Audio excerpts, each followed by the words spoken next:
20वीं सदी की 3 चीजें याद रखी जाएंगी। एक, इंसान का चांद पर जाना, दूसरा दीवारें बर्लिन का गिरना और तीसरा लता मंगेशकर का पैदा होना। प्यार किया तो डरना। लता मंगेशकर को अल्फाज में खराज तहसीन पेश किया था नामवर गजल गायक जगजीत सिंह ने। लता मंगेशकर ने अपनी 92 साल की जिंदगी में लगभग 60 बरस तक गायकी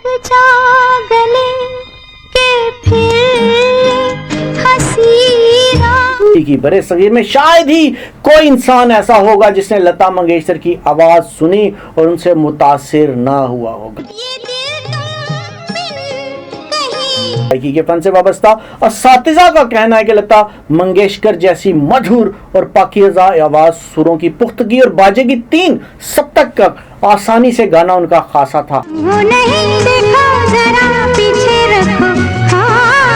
लता मंगेशकर की ख्वाहिश थी कि उन्हें सरकारी सतह पर रियासत पाकिस्तान की तरफ से दावत दी जाए, लेकिन अफसोस ऐसा ना हो सका।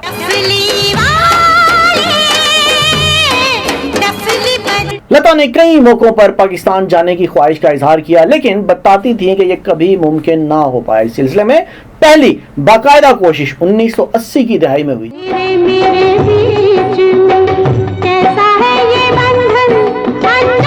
जनरल ज़िया-उल हक का दौरे हुकूमत था और मुंतजमीन को आखिरकार वो प्रोग्राम मनसूख करना पड़ा। लता मंगेशकर से मुलाकात का शर्फ हासिल करने वाले पाकिस्तानी सहाफ़ी नुसरत अमीन ने उन्हीं के अल्फाज में एक दफा लिखा कि पाकिस्तानी शायर कतील शिफाई ने उन्हें मदऊ किया था। अंगूठी में नगीना। इस इंटरव्यू में लता ने उन्हें बताया कि सब तैयारियां हो गई और मौसीकार परफॉर्म करने के लिए तैयार हो गए। पता चला तो ज़िया साहब ने शायर को तफसीलात मालूम करने के लिए बुलाया। मैं तेरी दुश्मन तू मेरा। ज़िया साहब ने प्लान सुनने के बाद खामोशी से उनकी तरफ देखा, मुस्कुराए और कहा, तुम तो चाहते हो पाकिस्तान के लोग लता जी के शो के लिए मजमा लगा और मुझे भूल जाएं। मैं जानता हूं कि यहाँ लोग उनके लिए कितना पागल हैं। सन 1996 में उस वक्त के वजीर आज़म मियां मोहम्मद नवाज शरीफ ने यह बयान दिया था कि मेरा दिल चाहता है कि लता मंगेशकर पाकिस्तान आए और वो लाहौर में अपनी आवाज का जादू जगाए। नवाज शरीफ का यह बयान पाकिस्तान के तमाम अखबारात ने शह सुर्खियों में शाया किया।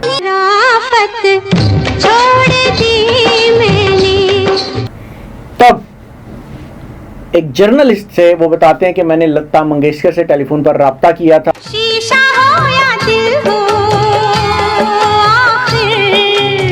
वो कहते हैं कि मुझे याद है लता मंगेशकर ने मासूमियत से बताया था कि मुझे पाकिस्तान से अभी कोई दावतनामा मौसूल नहीं हुआ। तुझे देखा तो ये जाना प्यार होता है। वज़ीर आज़म पाकिस्तान की तरफ से ये एक ट्रैक टू डिप्लोमेसी के ज़मन में दिया गया बयान। के पीछे तेरी बेरी के नीचे 2010 में पाकिस्तान के साबिक वज़ीर आज़म यूसुफ रज़ा ने भी लता मंगेशकर के फ़न की हैसियत से मोहब्बत और अकीदत का इजहार करते हुए उन्हें पाकिस्तान की सरकारी मेहमान के तौर पर मदऊ करने की तजवीज़ पेश की। लेकिन कश्मीर पर दोनों ममालिक के दरमियान ताल्लुकात में बढ़ती कशीदगी और उसी साल बदतरीन सैलाब के बाद सूरत हाल यकसर बदल गई। ये गलियां, ये चौबारा, यहाँ आना ना और लता एक बार फिर पाकिस्तान ना आ सके। हालिया सालों में दिए गए कई इंटरव्यूज में उन्होंने कहा कि उसके बाद कभी किसी ने अप्रोच ही नहीं किया।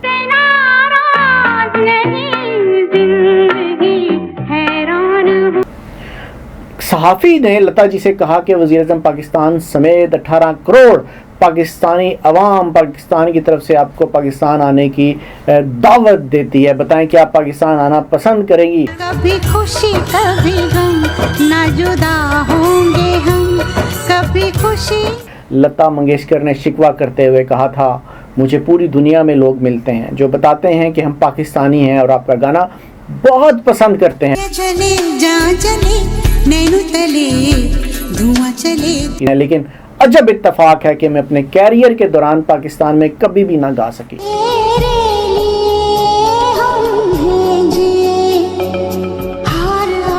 लता मंगेशकर ने बताया कि एक मर्तबा उस्ताद नुसरत फतेह अली खान ने उन्हें अपनी बेटी निदा नुसरत की सालगिरह पर लाहौर आकर गाने की दावत दी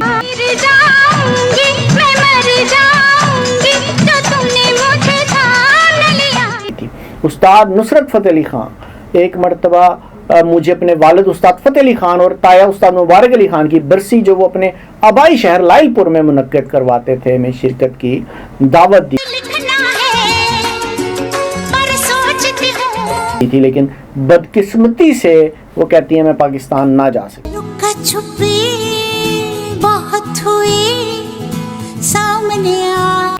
वजीर आजम पाकिस्तान मोहम्मद नवाज शरीफ की तरफ से पाकिस्तान आकर लाहौर में अपने फ़न का मुजाहरा करने के हवाले से लता मंगेशकर का कहना था कि मुझे अगर सरकारी सतह पर पाकिस्तान आने की दावत दी गई होती तो उसे बखुशी कबूल करती। आज फिर जीने की तमन्ना है। लता जी ने यह भी कहा कि बड़े सगीर के गाने बजाने वाले लाहौर में अपने फ़न का मुजाहरा करने को इज्जत अफजाई समझते हैं।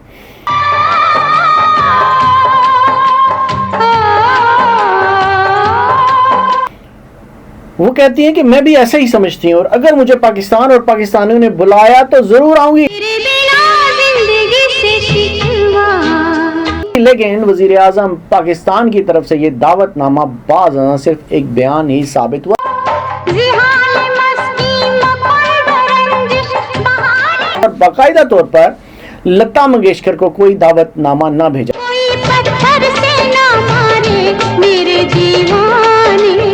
अगर लता अपनी जिंदगी में पाकिस्तान ना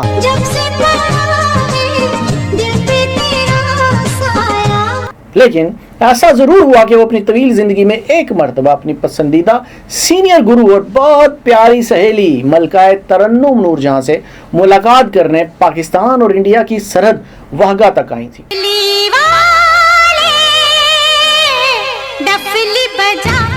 लता मंगेशकर ने मीडिया को उस वक्त मुलाकात का किस्सा अपनी वफात से चंद माह कबल सुनाया था। लता मंगेशकर ने बताया कि यह सन 1953-54 की बात है। मैं अपनी एक फिल्म की तैयारियों के सिलसिले में अमृतसर में थी। अमृतसर और लाहौर में बहुत कम फासला है। अमृतसर में मुझे हर वक्त दीदी नूरजहां याद आती थी।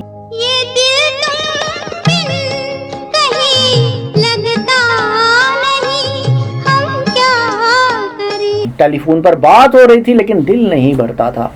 दीदी नूरजहां को तकसीम के वक्त देखा था और अब दिल चाह रहा था कि अपनी दीदी को। ने बताया कि जब वो नूरजहां से बात करती थी तो वो एक दूसरे को अपने मशहूर गीत सुनाती थी।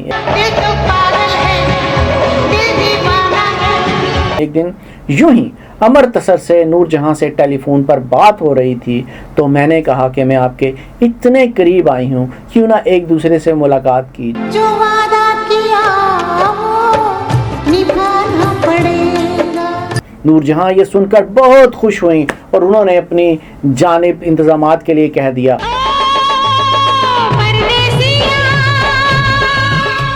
वक्त और दिन तय पाया। इस जानिब मैंने भी परमट के लिए कह दिया। उन दिनों परमट आसानी से मिल जाते थे। फिर वो दिन आया जब वाघा बॉर्डर पर मैं और नूरजहां एक दूसरे के गले मिली। सब कहते हैं मैंने तुझको दिल दे दिया। हमने एक दूसरे से बहुत बातें की लेकिन ये वक्त आंख झपकते गुजर गया। मैं कहती हूँ तूने मेरा दिल ले लिया। कभी कभार तो मुझे ये वक्त एक जिंदगी सा लगता है और सोचूं तो ये वक्त एक लम्हा बनकर जिंदगी से खारिज हो गया था। बिछड़ते वक्त हम दोनों की आंखों में आंसू थे। तेरे बिना जिंदगी से कोई शिकवा। वो बताती हैं कि बॉर्डर के उस तरफ आने से पहले दीदी नूरजहां ने मुझे एक छोटा सा पैकेट दिया। इंडियन बॉर्डर सिक्योरिटी ने दरियाफ्त किया कि नूरजहां ने मुझे पैकेट में छुपाकर क्या दिया है।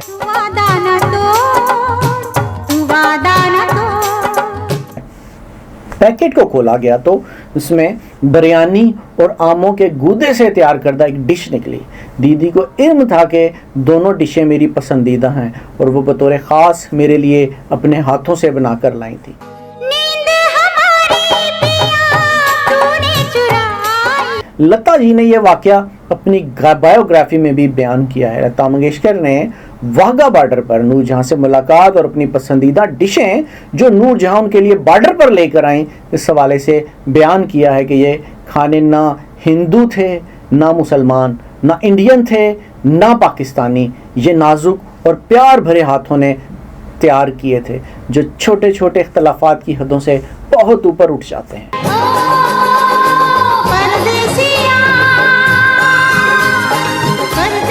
लता जी पाकिस्तान और मैडम नूरजहां का नाम एक ही सांस में लिया करती थी। जहां जहां पाकिस्तान का नाम आता वो मैडम नूरजहां को खराज अकीदत पेश करती। मेरे हाथों में 9 चूड़ियां हैं, थोड़ा ठहर और उनसे अपनी दोस्ती और मोहब्बत का इजहार करती।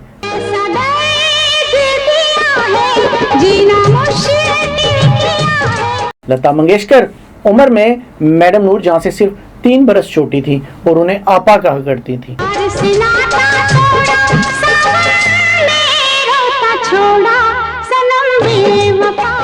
पहली बार दोनों की मुलाकात 1944 में मास्टर विनायक की फिल्म बड़ी माँ के दौरान हुआ, जिसमें लता ने एक छोटा सा किरदार अदा किया था। तेरे बोल कोई सुनना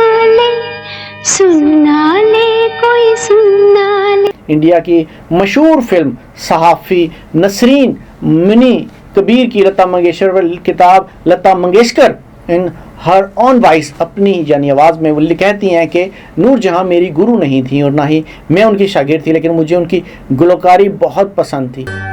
मिलती है जिंदगी में मोहब्बत कभी कभी।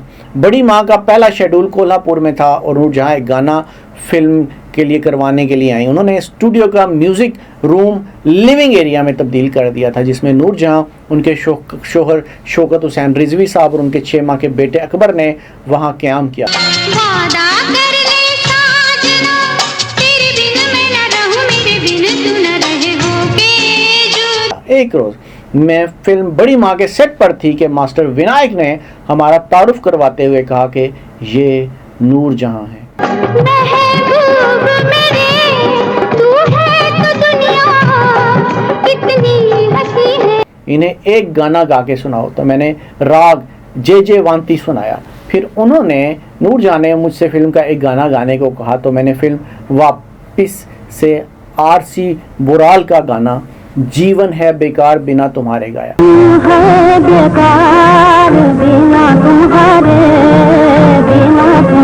वो बताती हैं कि मैडम को गाना सुनाते हुए वालिद की बात ज़हन रखी कि गुरु के सामने गाते हुए खुद को एक गुरु समझो। इसी सोच के साथ गाया और मैडम को गाना पसंद आया, जिस पर उन्होंने कहा कि मश्क जारी रखो, एक दिन बहुत अच्छी गुलकारा बनोगी। जो वादा किया वो निभाना पड़ेगा। इसी फिल्म की शूटिंग के दौरान वो मैडम की नमाज के दौरान रिकत की कैफियत में रोते हुए दुआ मांगने का एक किस्सा भी सुनाया करती थी कि उन्होंने मैडम से पूछा कि आप रो क्यों रही हैं, जिस पर मैडम ने जवाब दिया कि मैं रो के खुदा से मांग रही थी कि सब अच्छा। जी लिखती हैं कि नूरजहां 1947 में पाकिस्तान हिजरत कर गई, लेकिन वो अक्सर मुझे कराची से फ़ोन किया करती थी और मैं भी उन्हें फ़ोन करती थी। वो फ़ोन पर लता से फिल्म अलबेला से एक लोरी धीरे से आ जा रे अखियां में धीरे से आ जा रे अखियां में निंदिया आ जा समेत दीगर गाने सुनाने की फरमाइश करती थी। बम्बई और दीगर जगहों पे लोगों ने तबसरे शुरू कर दिए कि ये दोनों एक दूसरे को फ़ोन करती रहती हैं और गाने सुनाती रहती हैं, जिसके बाद सारे फ़ोन ऑपरेटर्स ने हमारी कॉलों को सुनना शुरू कर दिया। मन डोले मेरा तन डोले। तो 82 में मैडम नूरजहां एक म्यूजिकल प्रोग्राम में शिरकत के लिए इंडिया गई थी। उस मौके पर खुद लता और अदाकार दिलीप कुमार ने उनका इस्तकबाल किया था। लता जी कहती हैं, मैं वो दिन नहीं भूल सकती जब नूरजहां इंडिया आई थी। मैं उन्हें देखकर, उनसे मिलकर बेहद खुश हुई थी। मैंने उनके इफ्तिताई शो पे 2 गाने पेश करके उनका इस्तकबाल किया।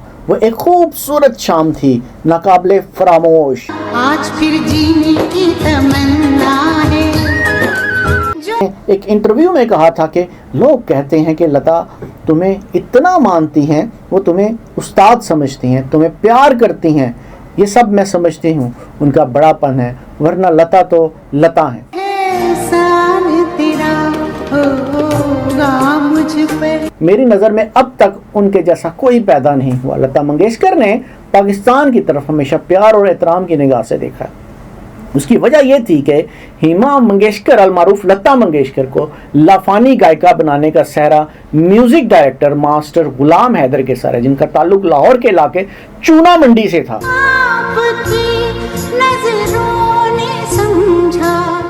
मास्टर गुलाम हैदर ने लता मंगेशकर से पहले नूर जहां और शमशाद बेगम को भी मुतारफ करवाया था। लता मंगेशकर ने मीडिया को दिए गए इंटरव्यू में एक दफ़ा ये किस्सा खुद सुनाया था। लता जी का ये इंटरव्यू मास्टर गुलाम हैदर की बरसी के मौके पर टेलीफोन पर किया गया था। उन्होंने बताया था कि यह सन 1947 का ज़माना था और फिल्म शहीद की तैयारियां रूज पर थी। उस ज़माने के स्टार म्यूज़िक डायरेक्टर मास्टर गुलाम हैदर ने मज़कूरा फिल्म के एक गीत के लिए मास्टर साहब को मेरी आवाज़ बहुत पसंद आई और मेरे कहे बगैर उन्होंने अपने मन में ये फैसला कर लिया कि वो मुझे प्रमोट करें। बिंदिया चमकेगी, चूड़ी खनकेगी।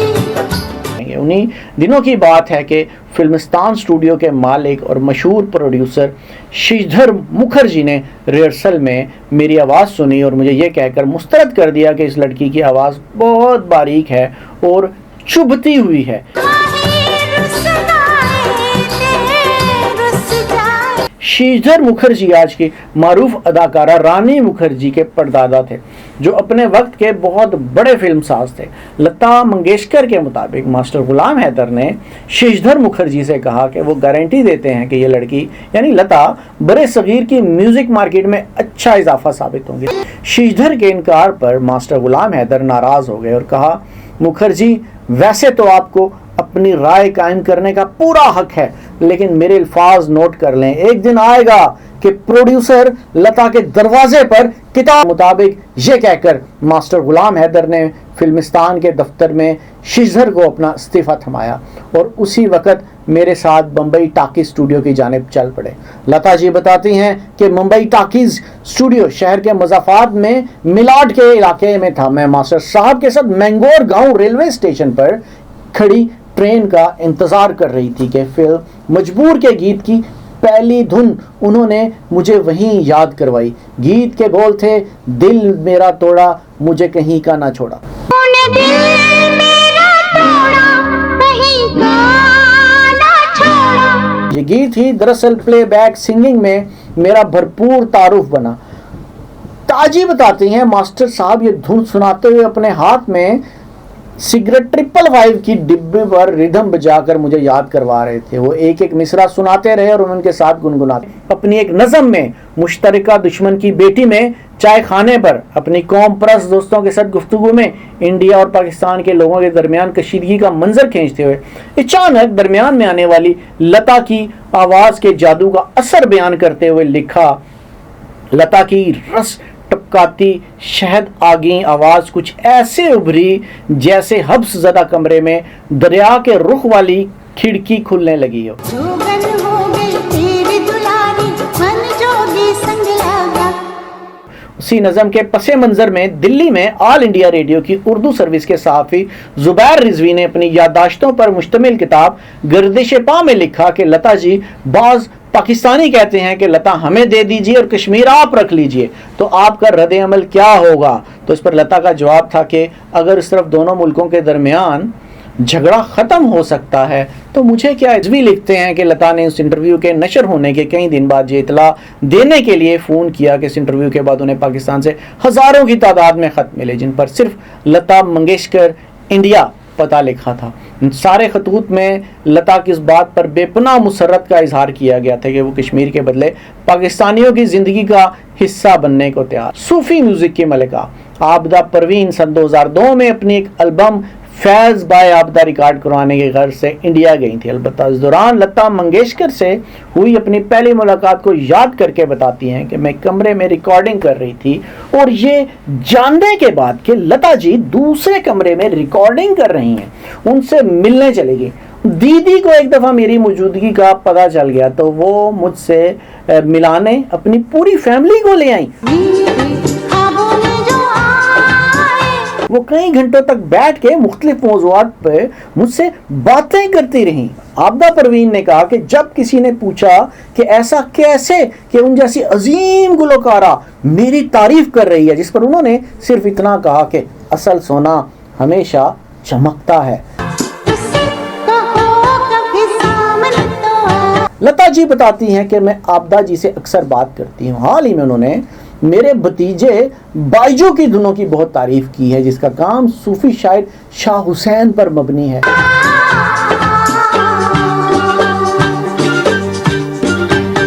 जुबैर रिजवी ने अपनी याददाश्तों में लिखा है कि इंटरव्यू में लता ने अपनी फनकाराना फराख दिली का मुजाहरा करते हुए मेहदी हसन के फ़न का एतराफ़ किया और कहा कि मेहदी हसन के गले में भगवान बोलते हैं। पानी पानी रे खारे पानी रे। और वो उनकी गाई गज़लें सुनकर सोती और जागती हैं। 2011 में इंडिया और पाकिस्तान के गुलकारों के गानों पर मुश्तमिल एक एल्बम सरहदें रिलीज़ किया गया, जिसकी तैयारी में इंडियन अदाकारा रेखा का भी बड़ा हाथ था। लता मंगेशकर और मेहदी हसन ने मिलकर इस एल्बम की एक गज़ल तेरा मिलना अच्छा लगा गाई। तेरा मिलना बहुत अच्छा लगे। लता के बकौल उन्हें मालूम हुआ कि मेहदी हसन उनके लिए म्यूजिक बनाना चाहते हैं। वो जैसे ही फालिज के टैग के बाद कदरे बेहतर हुए, इंडिया गए और लता जी के साथ इस बारे में बात भी की। मेहदी हसन साहब मेरे छोटे भाई मौसीकार पंडित हरिदयानाथ मंगेशकर और मैंने एक गज़ल चुनी और मश्क करना शुरू कर दी। सब कुछ अच्छा जा रहा था, उसे रिकॉर्ड कर लिया गया। मैंने मेहदी हसन साहब की बनाई उस धुन पर बिल्कुल उसी तरह गाया जैसा वो चाहते थे। खत लिखना है पर सोचती हूँ। ज्यादा अहम बात यह है कि वो एक दो गाना था। पाकिस्तानी सहाफ़ी नुसरत अमीन लिखते हैं कि उस रिकॉर्डिंग के चंद रोज़ बाद ही मेहदी हसन को अपनी बिगड़ती तबीयत के बायस वापस पाकिस्तान आना पड़ा।